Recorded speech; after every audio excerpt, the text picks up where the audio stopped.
أعوذ بالله من الشيطان الرجيم. بسم الله الرحمن الرحيم.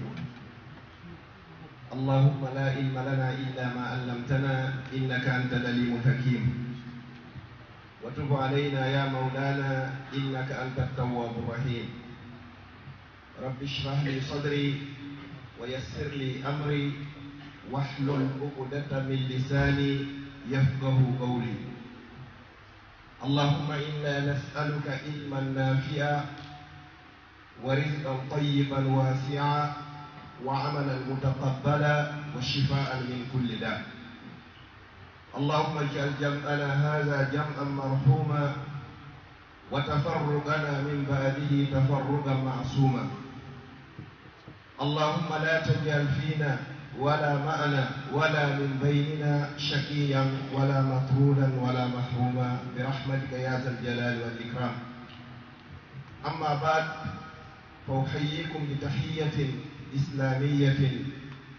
مملوءة بالحب والإخلاص والشكر والتقدير، ألا وهي تحية أهل الجنة في الجنة، قائلا لكم السلام عليكم ورحمة الله تعالى وبركاته. julɓe teddiɓe l'islam, ɓawen yettude hanaɗo yettede ɗum ko Allah duwano goɗɗo moƴƴude tagefo mon fo e wondiɓe makko, sahabaɓe makko e ɓeygure makko e kala wonno e etade fi jokkugol lawol ɓeɗo ila yawmil qiyama. Yo Allah waɗu en e ɓenɗo. Mi salmini on salminagol islam, salminago yimɓe aljanna ka aljanna. Yo Allah waɗu en fuu meɗen hara ko en jeyaɓe yimɓe aljanna. hara e weltanike fadilatu cheikh al akh al fadil alhaji Ousmane Diallo nde yewtere nde ɓe waɗani en ɗo. Yo Allah waɗu ɗum ɗo ka mandakkewal maɓɓe moƴƴal, ñande tawata jawdi e ɓiɗɗo nafata si wona on arduɗo ka Allah ton e ɓernde hisude e shirka. hiɗen toro kadi rabbul ibadi on tagguɗo ngu kam o jogginaali, o weƴƴiti ndi leydi, o ñoƴƴinaali, o suɓani e l'islamu diina. Yo Allah waɗu en ɓe yimɓe ɓe hino heɗito yewtere, ɓe ƴetta ko ɓuri moƴƴude e yewtere nden kon ɓe nafi tora. Yo Allah waɗu gandal ko nanɗen ɗo kon hujja wonande en ha wona hujja e dow meɗen. haray si ɗum ɗon feƴƴi, haray lande 11 haray hino hewti ɗo. nden toro Allah wonɓe e jabade ɓen ga, yo Allah hawrindinɓe ko woni yaadi e deftere Allah e sunna nelaɗo makko. haray kadi kala landal jabangal ɗo, si tawi hara faljere hino e muɗum, si goɗɗo yi to yi faljere nden miɗo tori mo yandi wata o ño'oy men serato, yo noddunimi no téléphone ji ɗin goɗɗo e amen menen jaabi ɗen ha landal ngal wawe faljitede ko falja ko. haray fanunde amen nden ko ha faame, haray hina ganda ha gandal ɓanga. fanunde amen nden ko ha yiyen gonga on, wona fanunde amen nden koyo moɓe wona yo lanje. haray ɗon jabotoɗo landal hino falja no neɗaɗo sallah alih sallam makilno kullu ibnu adama khata wa khayrul khatta'ina tawwabun. si mi yiyoyi faljerde inchallahu haray tigi tigi on min yiltitoto e ko ɓe wowlunoko.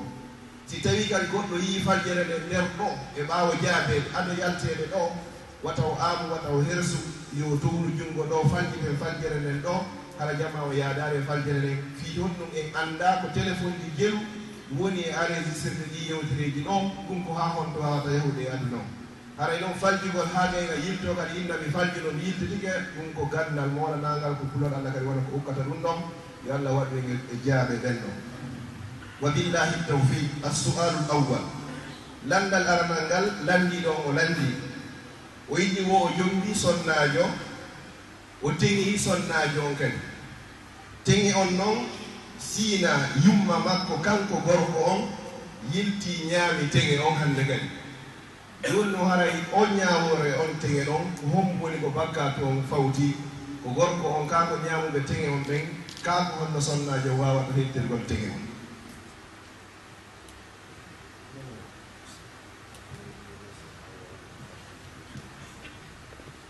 bismillahi rahmani rahim. wa sallallahu wa sallama ala sayyidina Muhammad wa ala alihi wa ashabihi wa man tabi'ahum bi ihsan ila yawmid din. aqulu kama qala as-sa'ir wa ya man alayhi al-muttakal قد زاد ما بي من وجل لما اجترحت من زلل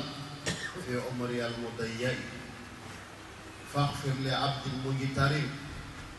وارحم بكاه المنسجم فأنت أولى من رحم وخير مدعو دعي. ثم أيها الإخوة المؤمنون أحييكم جميعا بتحية الإسلام وأؤكد كلمات على ما تفضل به الإخوة وخاصة أخي عبد الله على أننا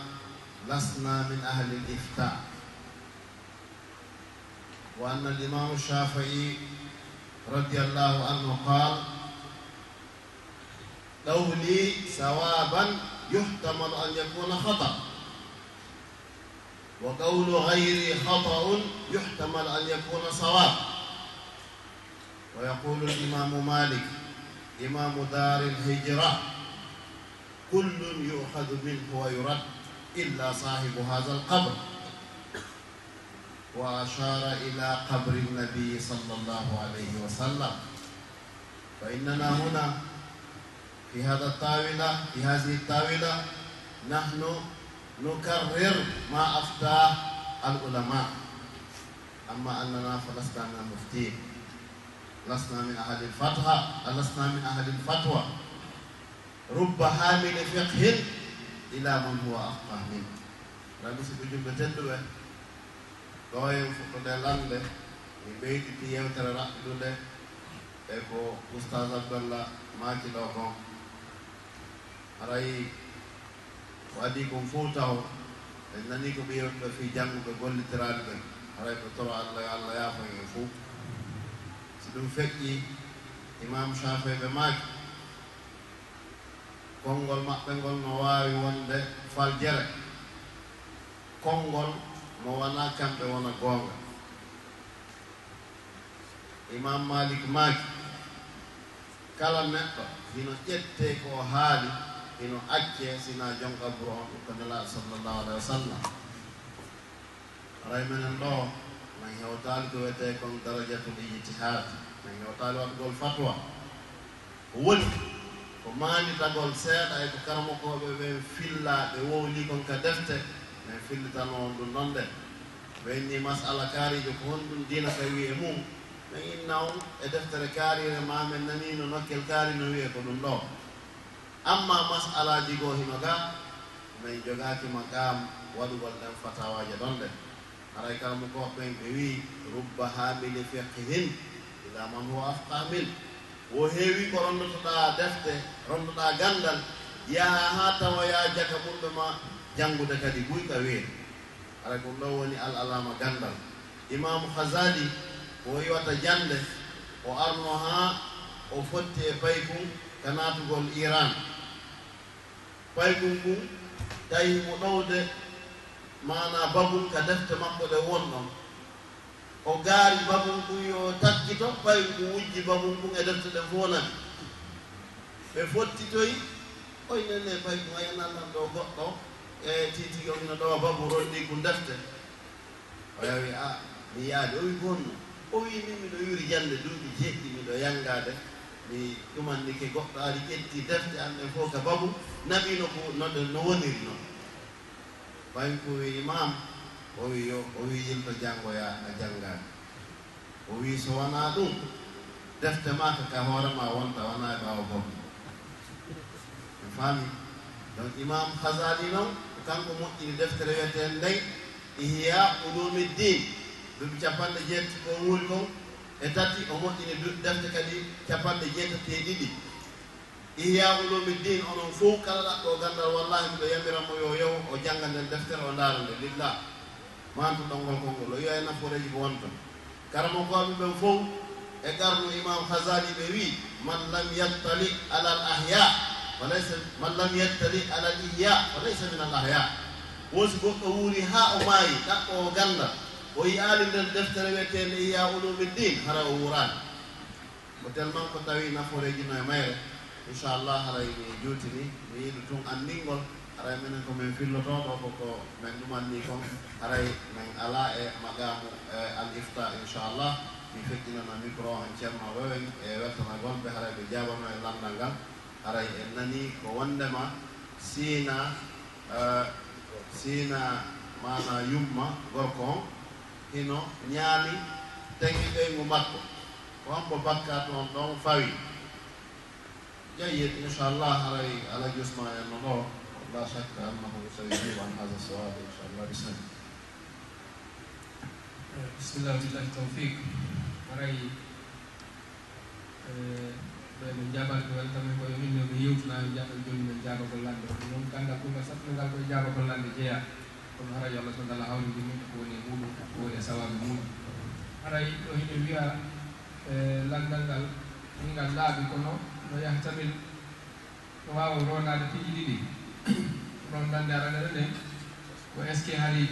gorko kanko jombuɗo duwaɗo jonnude teŋe o est ce que hari o jonni teŋe o iwi juuɗe makko hewti ka yahata ɗon si sinayimo makko henndi ta ko kanko gorko on ƴetti teŋe o jonni sinayimo makko ɗon si tawi hewtoyade ka jonneteɗo taw hara wiyen ha ɗiɗi bakka ɗum ko fawi ko kanko duwanoɗo jonnude o waɗi ɗon ko teŋe ko dow a wiyede jonde ko jombeteɗo ɗum ɗon ko teŋe makko ko jawdi makko laaɓandi o inayimo makko jeeyi naɓe makko jeeyi si tawi en anndi ɗum ɗon hara mi mana o jonnuno mi mana ara ko ton iwroyi ande kadi wiyetake kanko o jonnani kono si tawi en famano wondema hiñi eɗen anndi wawi wonde kadi dewgal no duwe hara na gorko on tigi présenti ɗon hara ko walima ko woni ɗon ɗum watta si ɓe inna wondema jawdi teŋendi sino duwe dewgal ngal si jonnama jonnete ɗon wata acce ha haylere goto feƴƴa si tawi jombete ɗon ɗon woni ko leydi ni ko ɗon wona humede ko ɗon en awi gon jombano afrique jombeteɗo no ɗo yani dewgal ko ɗon wona humede koyo taw hara si yimmama ɗon direct ka jonde ko sonnaɓe on jomde jawdi muɗum ndi hara ɗe wiya si tawi iwno e juuɗe waɗi o ma e juuɗe makko kanko gorko on ɗo jombuɗo hewti e jiwo on hara ko ɗon iwri ɗon si yaari to hara ɗe wiya bakka toon ko fawi koye ñaamu ɗon si tawi noon iwaano e juuɗe waɗi o ma e juuɗe makko kanko gorko on tigi haray bakka ɗon ko fawi ko kamɓe jonnaɓe jawdi ñaamre abillahi tawfiq haray ɗum ɗon mi wawata yonnade fuɗɗade e muɗum inchallah ala sino woodi ko yaadi toon hara misaji ɓenno ɗo inchallah ɓe wawi ɓeyde muɗum wabillahi tawfiq. haray jasakumullahu khairan haray landal ɗiɗa ɓangal ɗo ko siɗɗo landi woni o gonɗo woni yawore gorko wo neɗɗo on o yiɗana musidɗo makko o moƴƴere hay e hunde wo kala ka o innata alhamdulillahi ɗum ɗo welatama wo kon noon hara kala ka o yeta innata subhanallahi o haray ɗum ɗon to woni ko welatama wo gon woni o ñawore on neɗɗo ɗon añanɗo on ɗo sifa ɗum ɗon e hille e hoore o e waɗamo hay e hunde salba. Assalamu alaikum. Haray iɗen andi min tabiatil insan neɗɗo no tagirano neɗɗo hino heewi waɗu won ko wiyete gañanade ko ɗum wonɗo o wonɗo neɗɗo yiɗa ɓurede donc amma sifa o alhaali ɗon sifa ngal landal ko landa ɗon e ko sifa ɗen landa ɗe mo wattana yiɗa ɗe plongeata mo e gayke ka o ƴawata puisque ɗum ko honɗum noon ko mahkama no o ñawore no no gasa on landaɗo e hoore mum joni si himo ɗon o andi ko fi makko kankadi o defandoto o wolay ko fi on ɗum waɗi si hakkude maɓɓe kono wayi lakin enen ngara gonɗu wiyeten koyen addu algaida tugalal ngal ka islam e ka figu tugalal ngal gonɗu wi julɗo on koyo moƴƴu julɗo on yo yiɗan musidɗo makko o yiɗani kon hoore makko nelaɗo sallah sallam maaki la yuminu ahadukum hatta yuhibba li akhihi ma yuhibbu li nafsi hay goto e mon gonɗinta ha o yiɗana mana musidɗo makko on ko yiɗani hoore makko kon eɗen andi ko yiɗani hoore makko ko jam e hayra o afiya tan haray ko ɗum kadi o hani yiɗande oya donc haray ko wiyeten ɗon titigi on ko honno Allah maranimo hada allahu alam o Allah andi par ce que no gasa si mo bonniri ɗo mo waɗi to moƴƴereji ko ko peesidiroye e ko bonni ko lakin ko wiyeten l'islam on ko yamiri en haray ko moƴƴugol e fewugol e nunɗugol e yiɗugol julɗoɓe haray ɓe darnira on ɗum du'a goto en fof iɗen janga koye qur'an o woni rabbana joni amen la tajal wata waɗu fi qulubina ka ɓerɗe amen hillan ngaygu e konnagu wonande honɗum julɓe luttuɓe ɓe donc enen fof en janga eɗen ayeji yon noon fiyo ɗum woni gonga koye waɗu koɓe waaji en ɗo ko inchallah yiɗane force ɓerɗe ɗen haa ɗe yiɗana luttuɓe ɓen kadi ko ɗe yiɗani ko wonande jom ɓedda ɗen wa jasakumullahu khairan. aywa summa aydan gañanandi ɓe andintini wonay sabu golle goɗɗo bona wonay kadi ñaamay ɗum moƴƴereji makko. donc haray koye watta yiila fota o anndi mi anndintino e bayana goo wonde baraji metta heɓude ko marugol ɗi haa ɗewta ko Allah ara ɗi bonaali ko ɗum ɓuri wonde muskila o inchallah wa jasakumullahu khairan. jasakumullahu khairan. haray landal tata ɓangal landiɗo on o wii ko gonɗum woni ñaawoore neɗɗo nawnuɗo himo nawni o hewti ka o faato musidɗo noon hino jooɗi takko makko hino longindemo kalimatu la ilaha illallah o leere juulugol ngol noon ɗon yona ene ko honno o musidɗo wonɗo takko o wonɗo e faatade ɗon ko honno o gerdata o accay on noon o yaha juulugol waktu Allah o fi honno haray waktu on noon ko julde jama ka haray ko yo luttide on ɗon ɗon ha Allah waɗa goɗɗum e muɗum suwa joni oya feƴƴina o juuloya ma waktu o feƴƴi hara o juulani.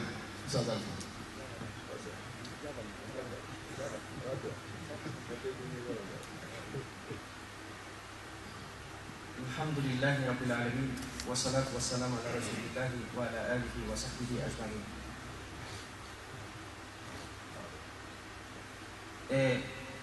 Haray ko neten ko yowondiri e ngallandal ɗo si tawi woni goɗɗo woni takko wonɗo e feƴƴinde waktu on ino woodi ka o fuɗɗi no woodi tumbo makko no woodi kamo dandi enen en ala waktu mo ala waktul muhtar waktuji ɗin fof hino yaaji si wona futuro joni si tawi woni ko ɗiya waktuji fof si wona futuro haray ko yo daro ha o longina oya sabu hadisa mo ɓe jangi ɗo joni on la yuminu ahadukum hatta yuhibba li akhihi mimma yuhibbu li nafsihi nde tawɗeɗa ɓiɗɗani hoorema aljanna wonaya geru kadi ha on ɗon sabu nuraɗo no maki kala sakkitiɗo wolude yewtere muɗum la ilaha illallah dakhala aljanna on tigi natay aljanna haray ko inneten ɗo nde tawde ɓurɗa ko laawoto ɗum juulgol ngol wona laawoto ɗum koya hikki yeeso ko laawoto kon e hoore ko laawota ko haray ɗon koya longimo si juula amma noon si tawi woni waktu on no raɓɓiɗi ɗon kañum kadi koya longimmo sabu addarurat tubihul mahdurat wallahu alam. jasakumullahu khairan. landal nayaɓal ngal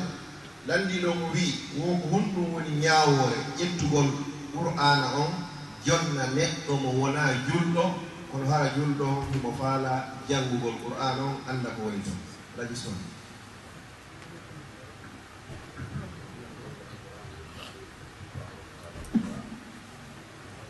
imam astan famere ko jonnugol mo wona julɗo qur'an ƴettugol qur'ana jonna neɗɗo mo wona julɗo hara on ɗon himo faala janngugol anda ko woni ka nder qur'an no wawa sellude ka wawata sellude. ayi haray billahi tawfiq hiɗen wiya haray ɗo yo jonnude mo deftere Allah ne ɓe wi o ko annduɗo kanŋe anndi ko ɗe nafata kon kadi haray hino waawi jonnude mo o waɗirande nokku gonga tawte nannode haandi waɗireede haray anndi gonmo ko honɗum woni deftere anndirande ko important qur'ana kon taw akana min mbaadi awla haray min faamude haray yiigol jonnugol ɗum ɗon waɗana mo ɗon mo gaddi mom noon taw o jannga ɗum ɗon taw anndugol ko honɗum woni l'islam e ko honɗum woni important qur'ana o haray ɗum noon ɓuri haanude taw si o jaɓi o faama ɗum ɗon si o jonne deftere Allah nde no waawa wonde e nder ɗum ɗon o jaɓa Allah subhanahu wa taala tawa so jonnama deftere nde o waɗane kadi haani wonde ɗon ɓay haray sen naɓi aya Allah so wiɗa la yamassu illal mutahharun haray woɓɓe wi'aali ko julɓe ɓen wi'a memata ɗum ɗon komo wona julɗo wi'awata memu sen dallinori ko seeɗno mande wan o tawno bandira makko o weeɗa ka ɓissa makko naati kol islam on ɗa sonnaji ko wino jonnatamo sina tuma o looti limana longal ka ɗon haade ga ɓurano fo ko phase goto e phase yimɓe wonno janngude ɗum ɗon haray so tawi en dallinori on aya ɗon haray ɗe wiya jonnugol mo ko andata ɓurano no ka ɓuri moƴƴude ɗi o jonnude deftere Allah nde o billahi tawfiq. aray e taaligan ala ma qala al akh yuwgol hoore ko Alaji Ousmane Maaki ɗo ko ɗo woni ɗo deftere nde moƴƴinande Europe ɗo ko ɓe moƴƴinani nde ko fii kala mo wona julɗo hara hino faala anndugol ko honɗum woni l'islam ɓe inni livre on à la découverte de l'islam kala ko wonti hatto jini fi anndugol haray hino e nder ɗon ɓe résumé ɗon arayno wano cheikh boul bas rahimahullah kanko wi woni sellata ƴettugol qur'ana jonna mo wona julɗo ko so tawi hara ko mushaf o qur'ana on hara o jilla hay e hunde sifa nede jogiɗen ɗo o inni wala yasihu wala jusmane maaki ɗo ko ɓe inni amma noon si tawi nde jillama haala goɗɗo jilli e nder mayre nde firama oɗo inni ko ɗum ɗo woni ra'ayi mum e hoore o aya ɗo wo haray hande kadi nde innatake mushaf wonande qur'an hande kadi o andi ala jusmane ko addi ɗo ko qur'an arde gari nde jilla hay e hunde sellata kande jonne kefere si tawi ɗon en traduisiɗe e français ma anglais ma e pula ma e néerlandais ɓe inni wo si tawi kadi hada fo ko wona jonnirede ko fiyo janngu wona e sabu ko naalimo kal islam ɓe inni woɓɓe inni o haray hino jaɓa si tawi ɗum himo anndira so jonnama haray o waɗatande ka moƴƴi haray kono ala jusmane makiri ɗo ni hay si tawi hine jilli sellata hande ka kawo jonnen haray ko noon fallo ɓiɗde hoore yewtere nde aɗa stade ko haray landal jowamal ngal haray inchallah ɓe landi ɗo ɓe ene haray hino wawa sellude gorko himo juulude ka suudu makko kanko e ɓeygu makko kaɓe juulida e sappawol gotol ɓe feppa yetta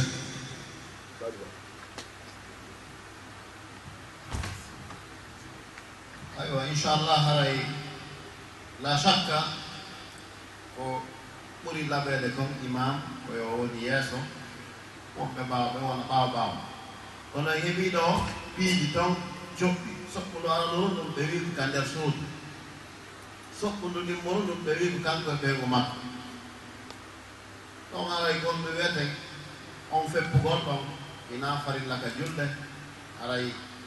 ino mari ton ɓure kono ko min baabi ofra min abwabi ofra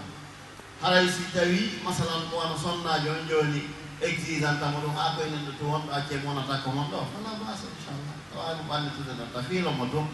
e wonɗo juulay hada laysa fi muskila inchallah la ara fihi dara wa naktafi bi hada inchallah no wirɗen noon ko ɓuri kon kan yo oya wonu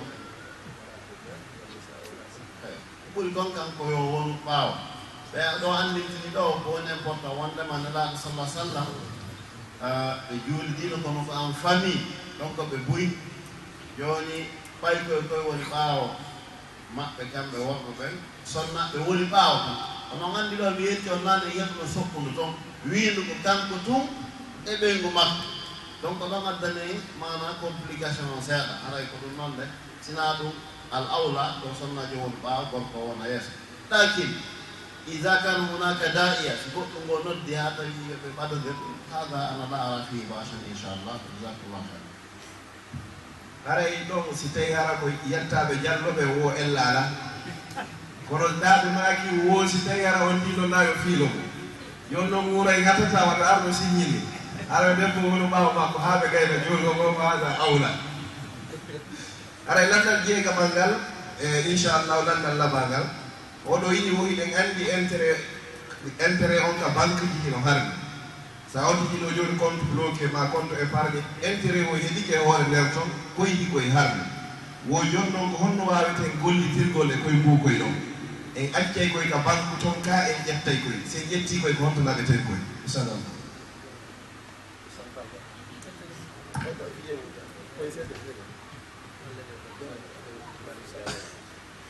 wallahu taala ala wa alam yonti yeto taw hara koye rimoye ta toon taw yonnu ko ɓe jonne gokkoye kamɓe kadi ɓe luttira gokkoye wota woni noon saabu goɗɗo heɓa bakkatu ma ɗum goɗɗo ñaama ko harani hara ka woni sabu si tawi ɗon ha yeehi ha ɗum ɗon laatike ko adi kon taw wata accu mboɗɗin ka banque toon ƴettuɗi ɗi wona e juuɗe ma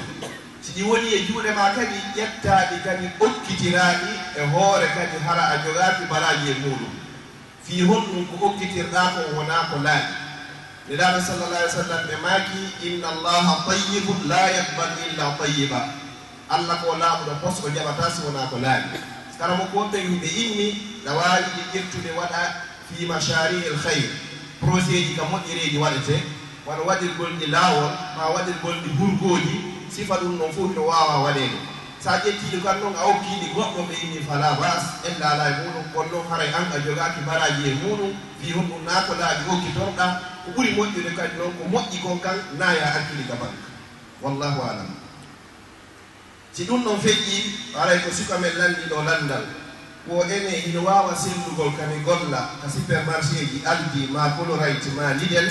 ɓayiɓe kandi pellet wonti yeeyay to mbeere nden rondoto nde feƴƴinayde ka keesɗi haray ko ɗum woni yawore muɗum haray ɗon sella few gollugol ka beere yeyete e ka piiji harmuɗi yeyete sabu Allah subhanahu wa ta'ala no daali wa ta'awanu ala albirri wa taqwa wala ta'awanu ala al-ithmi wal udwan haray sellata few gollugol kala ka piiji harmuɗi woni surtout ɓeere nde no harmina rondiɗo nde wonde kadi wonɗo ɗum ɓannuɗo nde yeeyiɗo nde fof no nawtori ka nder ɗuma laana nder ɗon ka nder koddi haray penete sellata few jasakumullahu khayran landal jeetata ɓal hikkingal ɗon ngal ko goɗɗo landi suka meɗen o inni o ari ɗo o landike sukka ɓe nayimo ka santa o wondi toon noon e sonnaɓe nder ko ɓe wondi toon ko o andidiri toon e goɗɗo ɓe andidiri toon ha andidiral ngal muuti moƴƴa ɗon cheytane yolli hakkudeji maɓɓe ɓe waɗi ko Allah yiɗa yarlaki ɓe boni ɓawo ɓe boni dude reedu yalti e nder muɗum kadi ɓay sonnajo woni so yiɗo o huli noon hande kadi wata ene yimɓe luttuɓen en andu ɓay ɗo haray solution ji no fof no woodi o yehi ɓe ittoye reedu ɗum ɓe bonni yon noon hande kadi noon o fuɗɗike janngude mo arde ka duɗe mo heɗade bayanaji ni ene ko honno wawata tuubirde o laaɓa e liwmuraɗo ɗon salba o inchallah haray ko yamirte musidɗo on koyo huumu moƴƴereji ɗin o tinno bone makko on hara o yejjitali o andi wonki no yaawi ko yejjitata so keno gasa o janga ɗo tun enna o wona vrai oustage o yejjita on point ɗon par ce que o adda ɗo so ɗum yiya fama ma si yafaaki haray gon ɗum wiyeten koye on tigi tuubu sowno fof sowno o waɗa moƴƴereji inchallah ko peysidoye e on bone ɗon nde o salon feragol bone on wona hunde yejjitande ɗon haray ko ɗum ɗon kono kan en fermanta on tigi wondema babu tawbati ko maftuha dambugal tuɓuɓe ngal ngal udditi inchallah jomirawo subahana taala sa ari mo yiɗa gunda o aray e ma dogudu si ari mo yiɗa doga o jaɓɓotoma o udditane dambugal tuɓuɓe ngal iɗen andi la chakka ɗum fewnuɗen no golle yanta e makko hara iman makko hino uyti surtout ɗen andi wonɗo e saltata iman o yahay ha fayda lutta hay hunde donc al iman yasdad wa yanqus l'iman neɗɗo ɓeydoto jippoto fewno noon ko anditta iman ma o fewno no jippi nde naɓi ha tawɗa fayda o bayana e ɗum e ɓeyñande o ko bayana men ɓe ronki ɗum tigi tigi on ma ɗum tawadalɗa haaɗi duɗe ɗen eka jangete ka moƴƴere watte to o andu iman ma on jippike amma kan si iman on ƴawi haray a tawa ɗum ɗo no wele iɗa mari courage e mum ka fisabillahi noon dawoɗa wakkili sago ma hay nokku a tultata par ce que haray ɗa anndi moƴƴere molanande hino ɗon ɗen donc haray ko wiyete musidɗon inchallah Allah moƴƴike makko artirimo ka duɗe e ka moƴƴereji watte ga haray ko gertum hara o fillitaki o tuuba o laɓɓinan Allah subahana taala iɗa yamiramo yo waɗu rakatay darɗe ɗiɗi hassa ɗen darɗe ɗiɗi o janga e darde ara nannen alfatiha o janga e darde ɗimmere nden e jomirawo subahana taala wi ɗon walaw annahum izdalamu anfusahum ja'uka fastaghfarta lahum on aya ha ko haaɗi ɗo on koye nisa e woni darde ɗimmere nden o janga alfatiha e aya won ɗon ka zumar ya ayuha allazina asrafu ala anfusihim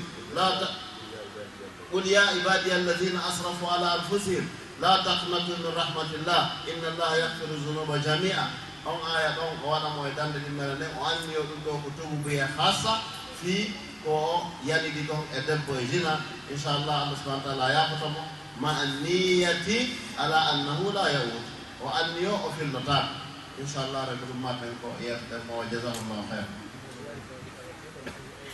aywa ɓe andi fini so anda ɗen ayeje ɗon yo waɗu fatiha toon inchallah o anniyo o tuubi ko bonni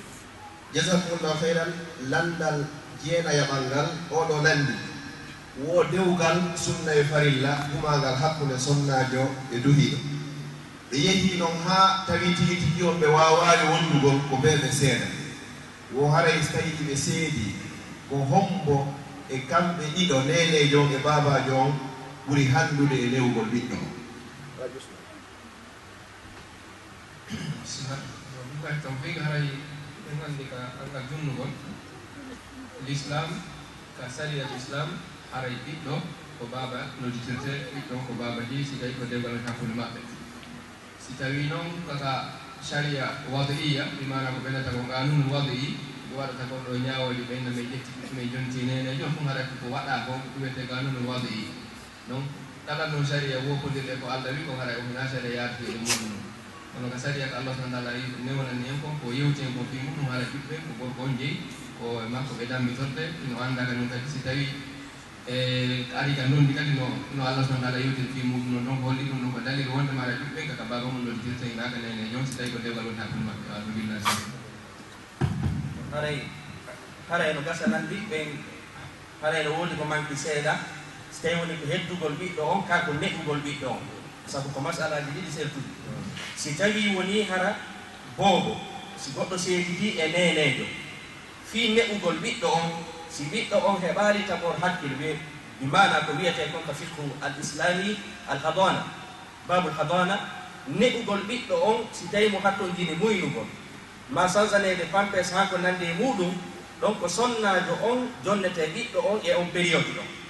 si wonoyi noon ha ɓay koko feƴƴiɗo hande kadi no hattojini ne'ede ɗon hande kadi ko babe makko o ɗumannotto amma noon ka dammugol dambe makko ɗen ɗum ɗon mutlaqan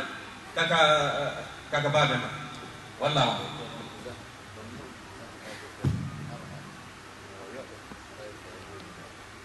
joni noon si tawi woni ɓe seydiɗanitinen ɗo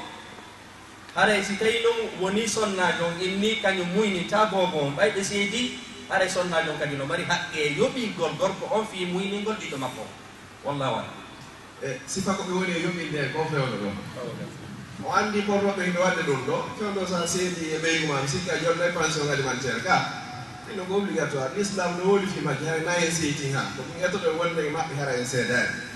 jonno yo Allah dandu goɗɗo o ƴettude ɗo ɓiɗɗo o askin o baka on harana e baba makko ɗum hino harmi dey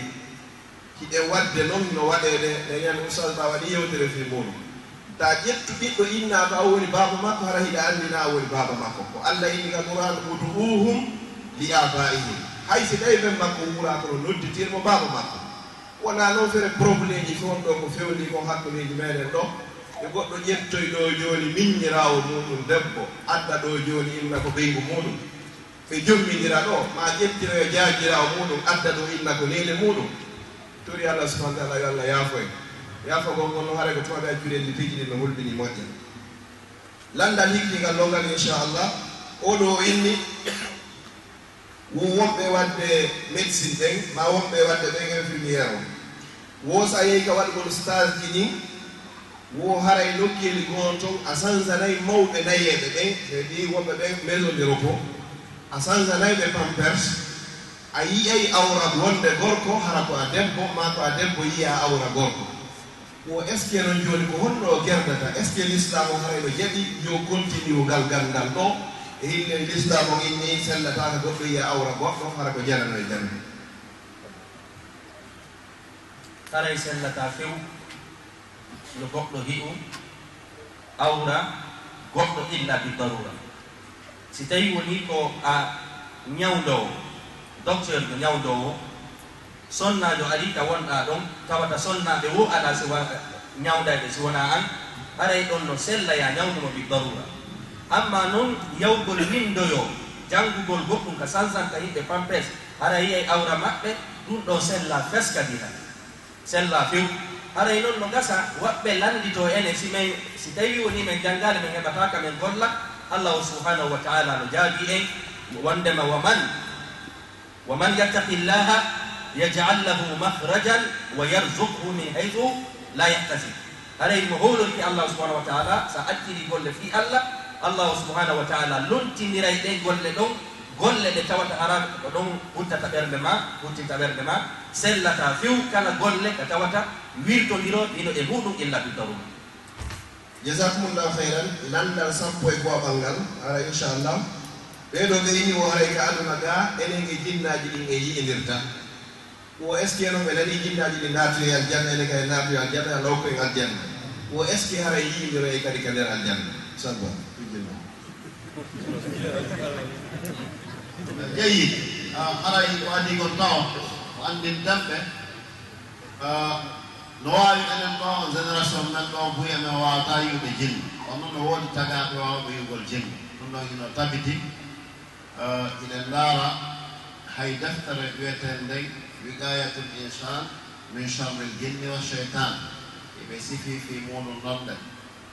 e yii buyno hakkunde meɗen ɓe allah nenani moccugol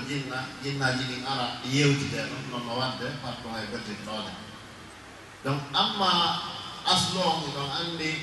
jinna kañum no allah tagiri ɗum noon ina waawi waylagol mbaadi nen ina waawi waylagol mbaadi leggal puisque jinna kañum no wayita wastay ko ndiyange hendu si fokkiti rewgol ɗo maadi wawata saccagol watangi feƴƴoy donc haray ko sifa wano noon jinna waytata joni noon innugol si tawi e yiyoye jinna laahira ma e yiyoyta ɗum ɗon min jogaaki min dalil muɗum kono komi innat ko woni noon no tabiti e majji kanji kadi keefeeri no ton julɗi no ton no tabitinala sallah sallama yeehi waajoyi geɗi ɗi jaɓi kadi buy e majji naati islam no tabiti kadi no e majji keefeeri ɗum ɗon fof no tabiti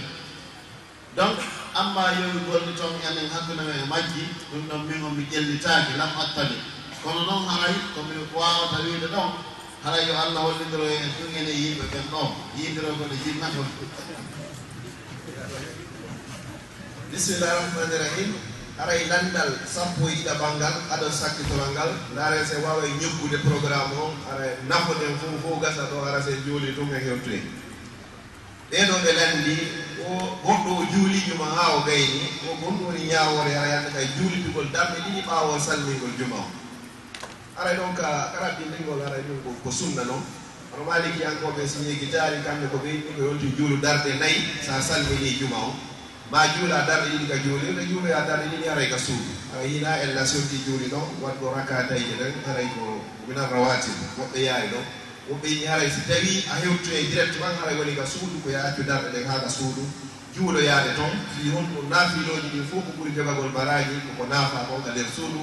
amma noon farillaji ɗi ɓeɗe jogii ɓuri jogagol baraji haray ko waɗa toon ka juulirɗo landal sakkitoraɓal ngal haray ko ngal ɗo ko iwrugal ka sonnaɓe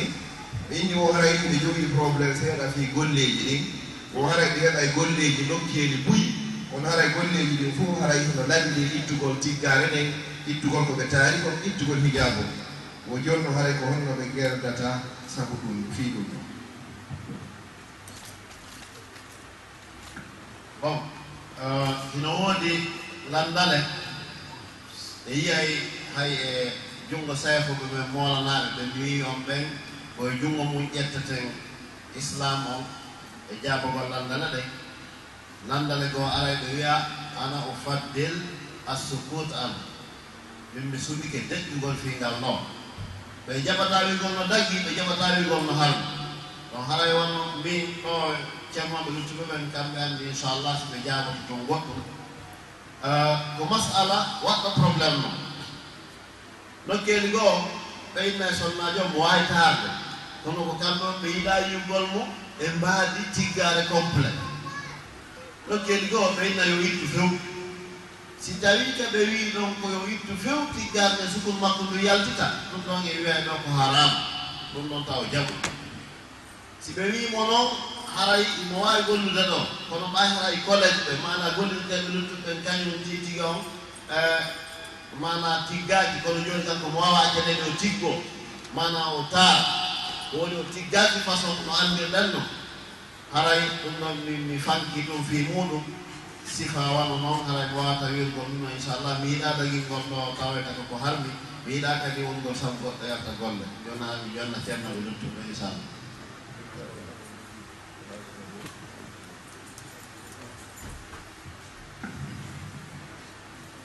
koyneten haray ko yowodiri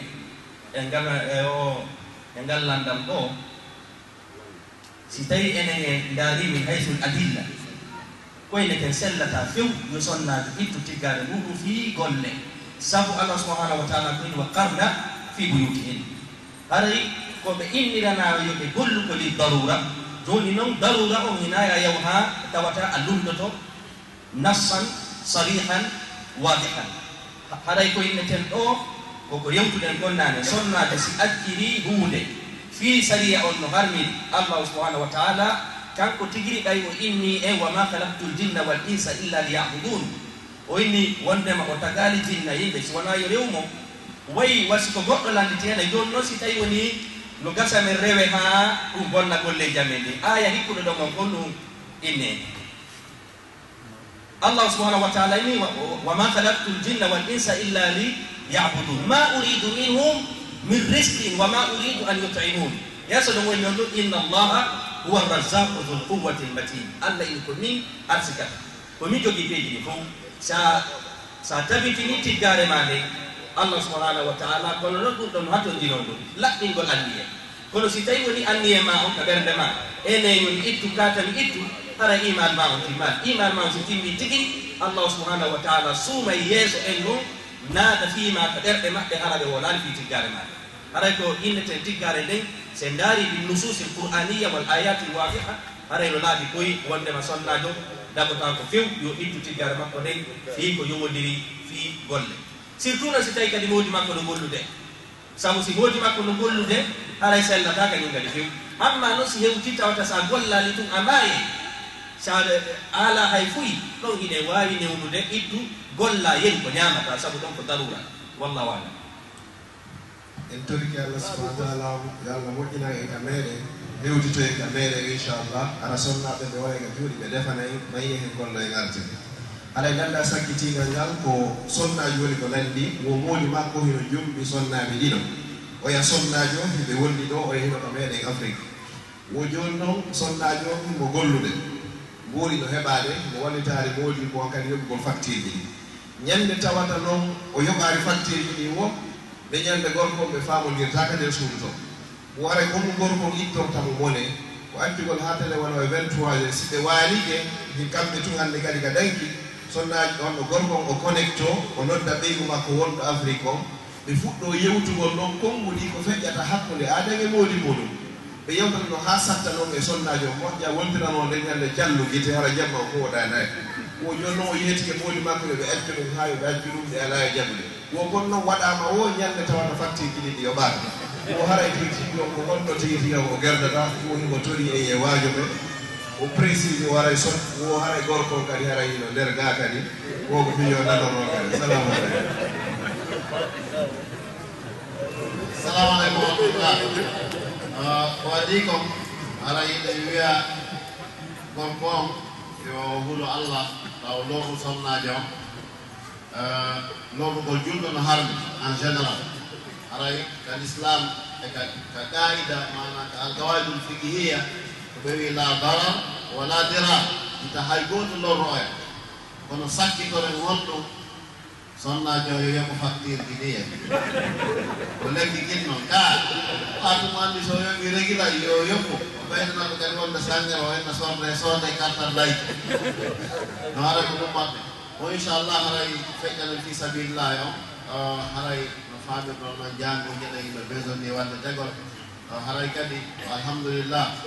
on andi ko Allah subhanahu wa ta'ala sumoto jiyaɗo makko moƴƴo e makko si newnanamo wallahi hettagol araɗiɗo bayanaji no woni musidɓe ɓe hewɓe faanonoɓe arde ɗo kono Allah newnani enen no Allah newni e hettike eɗen torondira lillah goto fof yo heɓ ko ɓuuri e fanɗude hayso ko muɗum ɗo o waɗi goto fof goto wiɗe yande lillah wala rasul aray